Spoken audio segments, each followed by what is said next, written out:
lifetimes. A generational investment, a really big, a really big deal. 60 days ago, President Biden gave me a mission upon signing the bipartisan infrastructure law to help build a better America. It should not go unnoticed that the key part here is better.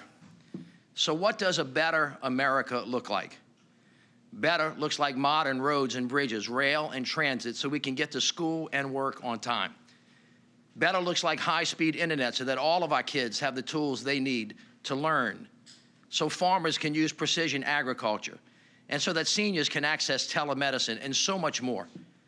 Better looks like removing lead pipes, cleaning up abandoned oil and gas wells that dirty communities, building 500,000 electric vehicle charging stations that prepare us for our future. Better looks like creating good-paying union jobs, a top priority for this president. The better is making it possible for companies to manufacture more products right here in America, to build our supply chains here so that Americans can get what they need more efficiently and lower cost. Better looks like using this investment in our infrastructure and our people to build more resilience and combat climate change, which threatens us all. And finally, and most importantly, better looks like rebuilding America in ways that move all of us forward with equity at the center of everything that we do, so that no community and no person is left behind, because we are better together and because diversity is this nation's greatest strength. That is what building a better America looks like.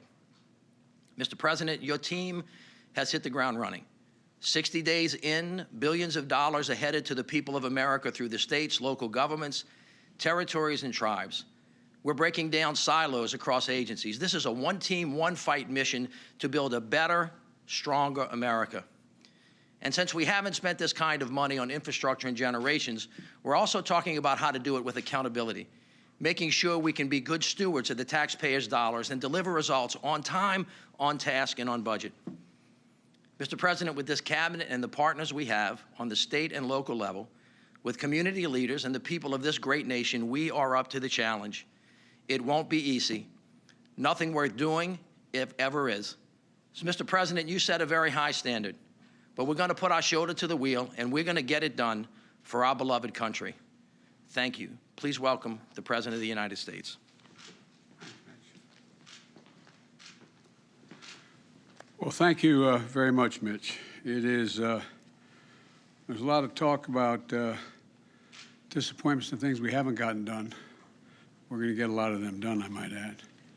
But this is something we did get done, and it's of enormous consequence to the country. One of the reasons I put Mitch Landrieu in charge of implementing the infrastructure bill is because he gets it. He's a former mayor who knows that the real measure of success is not, did we score some partisan points? It's, did we fix the problem? Did we fix the problem? This is all about fixing the problem. I ran for president to unite the country. This bipartisan infrastructure law I signed 2 months ago unites us around things we all depend on. Whether you're in rural Kentucky or downtown Philadelphia, you should be able to turn on a faucet and drink clean water. Students should be able to get the internet if they need it to do their homework at home instead of having to drive to a fast food parking lot. People need good jobs. Mitch just told me about the man he met in Jackson, Mississippi, who told him, quote, "I don't mind working 3 jobs. I just don't want one paycheck across all 3 jobs." You know, we've heard it said, talent is equally distributed, but opportunity is not.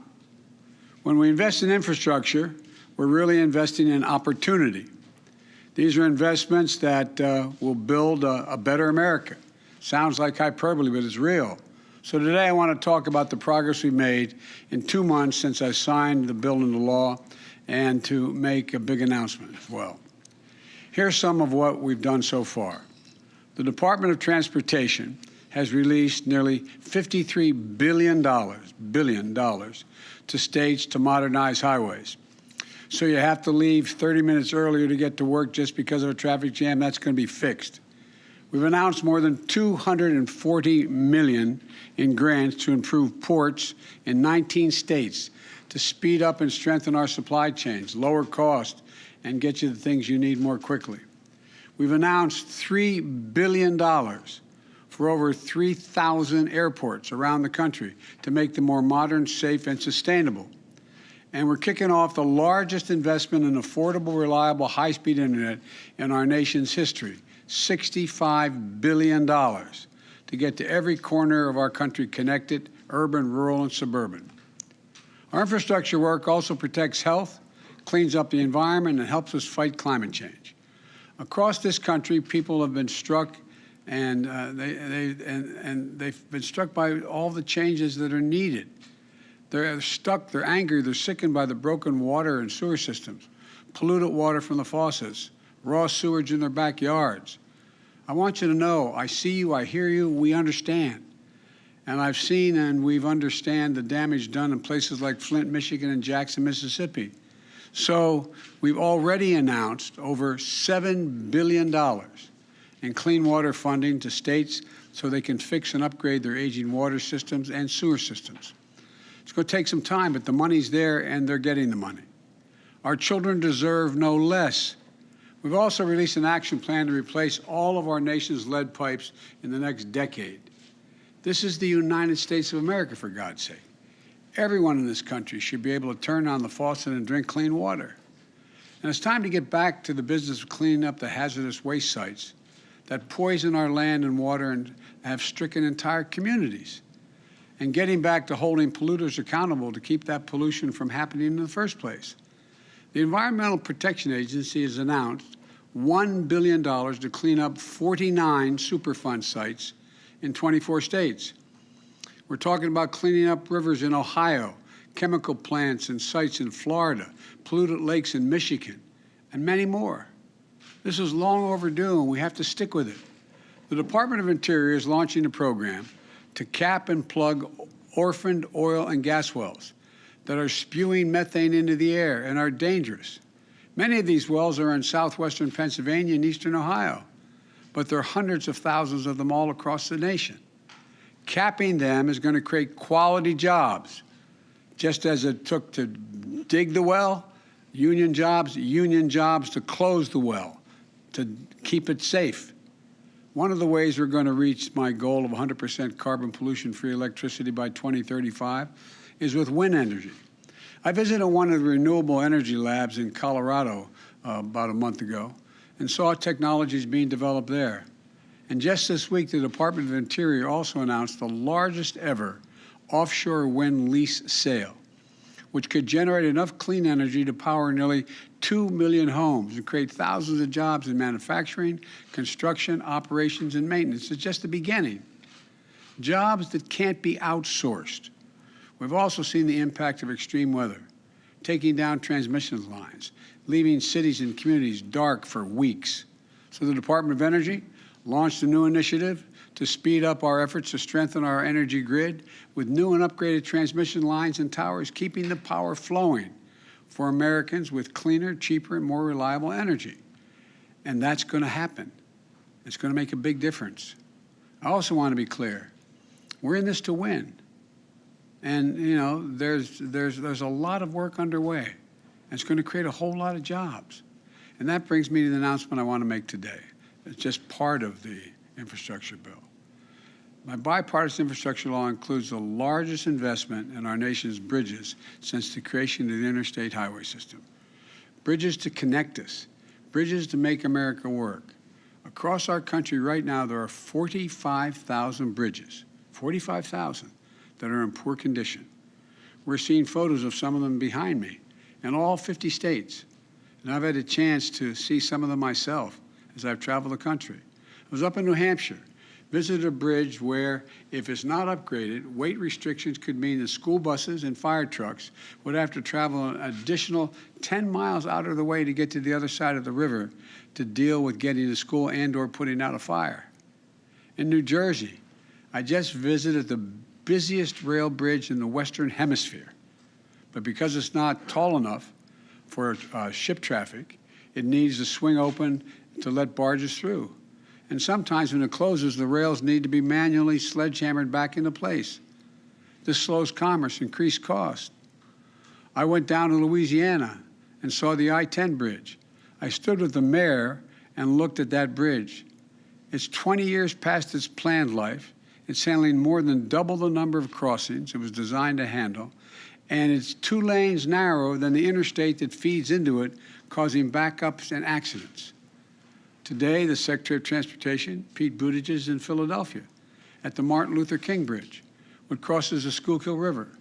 The bridge is no longer safe for vehicles, even though it used to carry 25,000 vehicles a day. As we prepare to celebrate Dr. King's birthday, we're also reminded that too often bridges and highways were built through the heart of historic communities, particularly black communities, cutting off families, churches, and businesses. We're going to use our infrastructure investments to reconnect communities. One thing I'm certain of, everyone out there knows what I'm talking about. People have written me about bridges they depend on. One man told me that the bridge he traveled on every day is a tragedy waiting to happen. One woman wrote that a bridge near the center of her town had to be closed, and now drivers and tourists bypass downtown, consequently devastating local businesses. And one person wrote to me to say, quote, "This is your chance to show the people in my area that they matter to you," end of quote. I hear you. I hear you. You do matter to me, and we are going to get it done. My infrastructure law includes a total of $40 billion in funding for bridge improvements. $12.5 billion of that is going to replace the most economically significant bridges in the country. These are bridges like, and I've seen them, the Brent Spence Bridge connecting Ohio and Kentucky, the I-5 Columbia River crossing connecting Washington and Oregon, you know, the Blatnick Bridge connecting Minnesota and Wisconsin. But about 2/3 of the bridges in need of repair in this country are considered what they call off-system, because they're not directly connected to the interstate highway system. These are the bridges that are often overlooked when decisions are being made, but they are essential for small towns, rural towns, farmers to get their products to market, small businesses to be able to serve customers. These are the bridges that, when they're closed, shut off deliveries and routes to school, work, and home. They create longer delays for first responders when every second counts. So we've included $27.5 billion for smaller bridges, including dedicated funding for those off-system bridges I just described. And because maintaining these bridges is often the responsibility of counties or towns whose budgets are stretched thin already, we decided to get rid of the requirement that counties or towns share in the cost. The federal government is going to pay for 100% of the cost for repairing these small bridges. Today, we're releasing the first year of that program, which is $5.5 billion. $5.5 billion to states and tribes to repair and rebuild bridges to make them safer and more usable.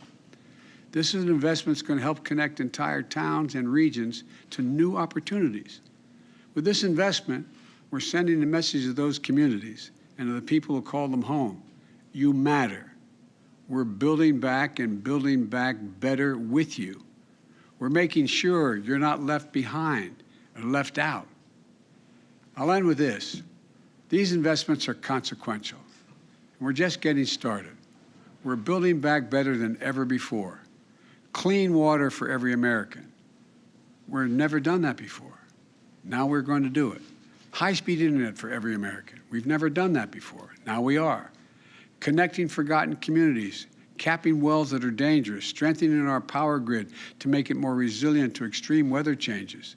These are investments our country has never fully made. Now we are. You know, and we've arrived at this by a bipartisan agreement. There's nothing beyond our capacity when we work together. When we get this done, we'll get back to beating the world again. We've once again been #1 in the world instead of where we sit now at number 13 in terms of the quality of our infrastructure. And that's going to mean more jobs, good-paying jobs, safer communities, and lower cost. We can do this. This is what a better America is going to look like. I want to thank you all for listening, and we got a lot of work to do.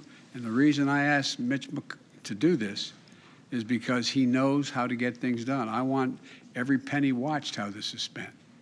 Just like when I did the Recovery Act in the last administration. It matters. It matters. So thank you all very much. Appreciate it.